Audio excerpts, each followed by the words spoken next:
Before stocks, before real estate, before side hustles and portfolios, there is one investment that quietly determines whether all others will succeed or collapse under pressure. It earns no applause. It rarely makes headlines. It does not compound invisible numbers. And yet, financial celebrities across books and biographies return to it with near unanimity. The emergency fund is not a financial tactic. It is a psychological foundation. Most people misunderstand emergency funds because they evaluate them through the wrong lens. They ask what the return is. They compare it to equities. They see idle cash as wasted potential. But financial celebrities evaluate emergency funds not by yield, but by what they prevent: forced selling, panic decisions, desperation trades, loss of leverage at the worst possible moment. The return is invisible until the day it saves everything else. Early in their journeys, many financial celebrities learned this lesson the hard way: a sudden layoff, a market crash, a business deal that unraveled overnight. In those moments, the presence or absence of liquid safety determined who could think clearly and who could not. Books consistently show that early career collapses were rarely due to lack of intelligence. They were due to lack of runway. An emergency fund buys time. Time to think, time to choose, time to say no. In finance, time is optionality. Without it, even the best strategy becomes fragile. With it, mistakes become survivable. This is why financial celebrities treat emergency funds as insurance for judgment rather than money for emergencies alone. Another critical misunderstanding is that emergency funds are for the cautious or risk-averse. In reality, they enable risk-taking. Financial celebrities who built outsized fortunes often took bold career and investment risks, but only because downside survival was already secured. The emergency fund creates a floor beneath experimentation. You can only jump higher when you know the fall will not kill you. Psychologically, the emergency fund changes how the brain processes uncertainty. Without it, every unexpected expense feels existential. With it, problems shrink to size. This shift in emotional scale dramatically improves decision quality. Books describing investor behavior repeatedly highlight that poor decisions often occur when financial stress compresses time horizons. Emergency funds expand them. Another subtle benefit lies in negotiation power. Financial celebrities emphasize that the ability to walk away is the most underrated form of leverage. When your rent, food, and obligations are covered for months, you negotiate differently. You decline bad deals, you wait for better ones. You are not forced to trade long-term value for short-term relief. Emergency funds transform posture before they ever touch numbers. There is also a moral dimension rarely discussed. Without an emergency fund, people are more likely to compromise values under pressure, accept unethical work, stay in toxic environments, make decisions misaligned with long-term identity. Financial celebrities recognize that liquidity preserves integrity. It allows alignment between principles and action when circumstances test both. The size of the emergency fund matters less than its existence. Some celebrities held 6 months of expenses. Others held years. The commonality is not the number, it is the intention. The fund is segregated, untouchable except under defined conditions. It is not opportunity capital. It is not lifestyle enhancement. It is stability capital. Importantly, emergency funds are designed to be boring. They are not optimized. They are not traded. They sit where accessibility and safety matter more than return. This boredom is intentional. Financial celebrities understand that excitement is the enemy of reliability. The emergency fund must work in silence, without demanding attention or cleverness. Another insight emerges when examining market downturns. Those with emergency funds rarely become forced sellers. They ride volatility instead of reacting to it. They do not liquidate investments at the bottom to cover basic expenses. This single advantage explains a disproportionate amount of long-term wealth divergence. Survival is underrated because it does not feel productive until it becomes decisive. Emergency funds also change how success is experienced. Without one, financial wins feel fragile. With one, progress feels secure. This emotional difference influences behavior. People with safety nets plan longer.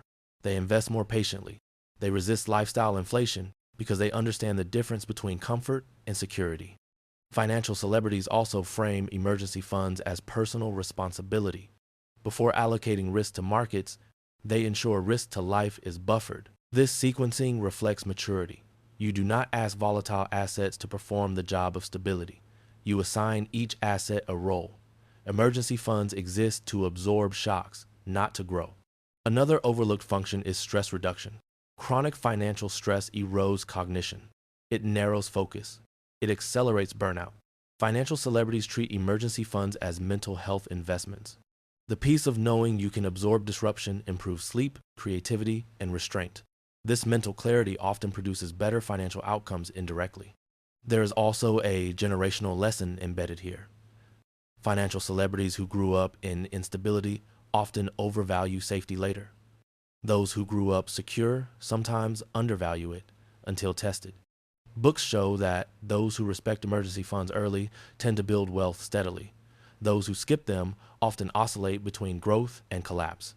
Emergency funds are also a boundary between personal finance and investing. They mark the point where speculation ends and stewardship begins. Financial celebrities insist on this boundary because they have seen what happens when it is violated.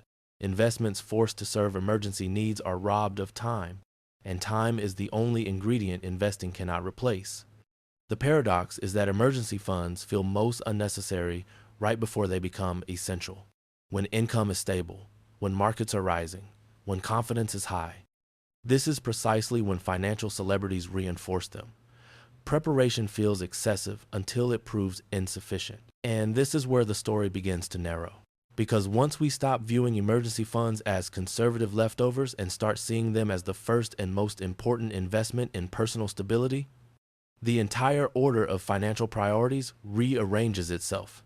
The emergency fund is not money waiting to be used, it is money working invisibly to protect every future decision. It is the quiet buffer between ambition and ruin, between patience and panic, between long-term thinking and short-term survival, forming the foundation upon which all other investments either stand securely or collapse without warning, revealing that wealth is not built by maximizing returns first, but by eliminating fragility first, as true financial progress begins not with growth, but with safety, unfolding not dramatically, but deliberately, like unfolding not dramatically, but deliberately, like a seatbelt you only notice when the impact arrives.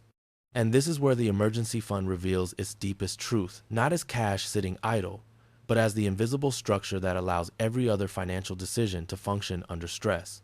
In the second half of this lesson, financial celebrities converge on a realization that often surprises beginners. The emergency fund is not a phase to graduate from. It is a permanent layer of the financial system. As income grows, complexity grows. As assets increase, exposure multiplies.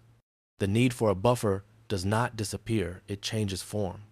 One of the most important shifts happens when people stop asking, how big should my emergency fund be? And start asking, what kind of risk does my life now carry? Financial celebrities tailor their safety nets to volatility, not rules of thumb.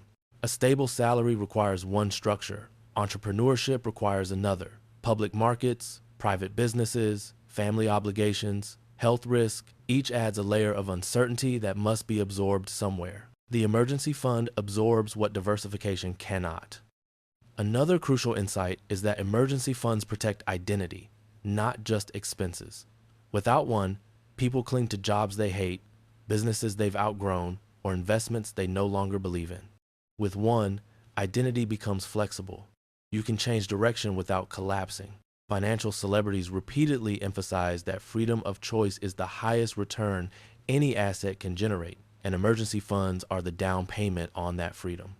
As wealth increases, emergency funds often evolve into liquidity buffers spread across structures. Cash reserves, short-term instruments, undrawn credit lines, and conservative assets. But the principle remains the same. There must always be capital whose sole job is to not fail when everything else is under pressure. This capital is not optimized, it is insulated. Another pattern emerges around self-trust. People with emergency funds trust themselves more under uncertainty. They do not second-guess every decision. They are less reactive to headlines. They are less vulnerable to panic narratives. This confidence is not arrogance, it is stability. Financial celebrities understand that self-trust compounds faster than returns. Emergency funds also clarify the difference between voluntary risk and forced risk. Voluntary risk is chosen, sized, and reversible. Forced risk is reactive, emotional, and often permanent. The emergency fund removes forced risk from the equation. Once removed, investing becomes strategic rather than desperate.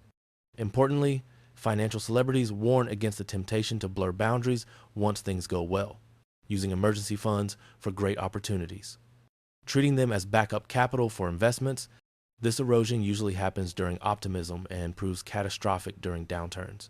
The emergency fund only works if it remains sacred. Once repurposed, the entire system weakens. Over time, people who maintain emergency funds experience fewer dramatic stories but far better outcomes. No heroic rebounds, no desperate comebacks, just steady progress. Survival rarely feels impressive, but it is the quiet prerequisite for every impressive result that follows. And so the lesson resolves into something deceptively simple.